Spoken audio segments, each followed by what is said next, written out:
I have taught a course in Ericksonian hypnosis and past life regression in many different countries. And in some countries, they immediately respond. In other countries, past life regression, I don't believe in it. The church doesn't support that. I have no concern with whether you believe, when I'm using past life as a metaphor, that there are really past lives. There may absolutely be no such thing. It doesn't matter. Many of us have benefited from something we thought existed, but really doesn't. For example, I had a client who came in very upset. He had had a past life regression with somebody who didn't know what they were doing, and he really felt he had gotten back to a time in his life in the 1400s when he had been royalty. He had been extremely sadistic, and he had tortured and killed many, many, many, many prisoners. And he was crying, and he said, "I can't live with myself." And I didn't know what to say, because he was really convinced he had done that, and he was a terrible person. And as I thought about it, now remember, I believe it's a metaphor. Maybe he was facing a part of himself he could not accept in himself as a person in this life. But once he framed it as, oh, that happened in the 1400s, he could let himself feel maybe some of those impulses that are with him today. I simply said to him, what could have happened to you that made you so unloving and so destructive? It is a healing metaphor. That's why I call this course Ericksonian Hypnosis and Healing Metaphors. There are many healing metaphors. This one is particularly powerful because it allows you to feel feelings that are unacceptable in your present experience of life. But it's really productive as just another frame, another way of looking at aspects of yourself. Who cares if you're remembering a past life, unless it brings some information to you that enables you to live your life better in the present. I think the proof is in, what did you learn from this experience? How can it be applied in your present life? And how does this add to the qualities that you have to make you a better and better person?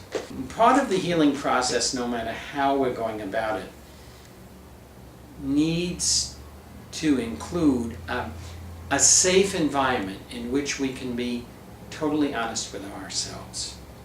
When you feel safe enough, when you feel that even you can't judge yourself good or bad in a situation, and certainly anybody listening to you isn't going to judge you as right or wrong or good or bad. It's in that environment where you're what I call perfectly imperfect, acceptable just the way you are.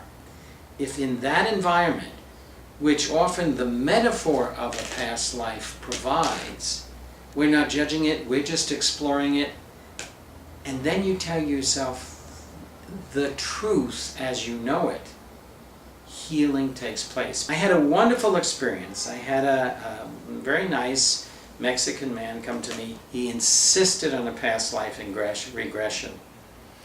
In his present life, he wasn't taking much responsibility for anything. He was in his 40s. He was single. He was very lonely. He very rarely dated. He never had a girlfriend where anything worked out. He had a very low-level job that he could have done much better, but he was never motivated. And he felt it was a past life. So we worked together, and after 2 or 3 sessions, he suddenly, in a hypnotic trance, told me that he was walking on a beach. It was maybe 1600. He was a sailor. He was saying goodbye to his young wife and new baby girl because he had to go out to sea to bring money back so that they could have a better life. He went to sea and he drowned. And he said, notice I'm a little skeptical, he said he remembered coming back to that same beach having departed this world as a soul, and there his wife was in horrible agony and pain. His little daughter was crying, and they were totally distraught. And at that moment, he said his soul decided he would never have a relationship where if he had to leave, they would be in that much pain again. Now, we worked with that. And we worked with, wasn't it wonderful that he had been so loving and they had loved him so much that they grieved. Can he imagine if he came back and they were having a beach party and she was making eyes at one of the local men and the little daughter didn't even notice he was gone? 2 weeks later, he asked for another session. Only 2 weeks later. He came in. He had started dating for the first time in his life a young woman in the office, and he'd been showing more interest at work, and his boss was thinking of promoting him. Within 8 or 9 months, he was married to a very lovely young woman. He was made the office manager, and his life turned around. And when I spoke with him about it months later, he said, I realized that I made a pledge on that beach never to cause anybody that much pain. And they could only have had that much pain if I had created love around me, if I had been all I could have been, and I was, and that's why they felt this way. Now, do I believe he had a past life experience?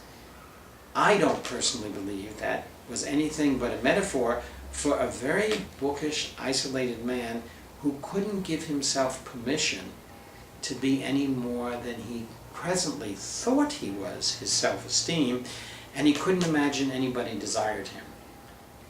In his creation of a past life, they didn't have any of the feel of, oh my God, is this really a past life? It felt synthetic, but he used the metaphor to create a metaphor to give himself a healing message.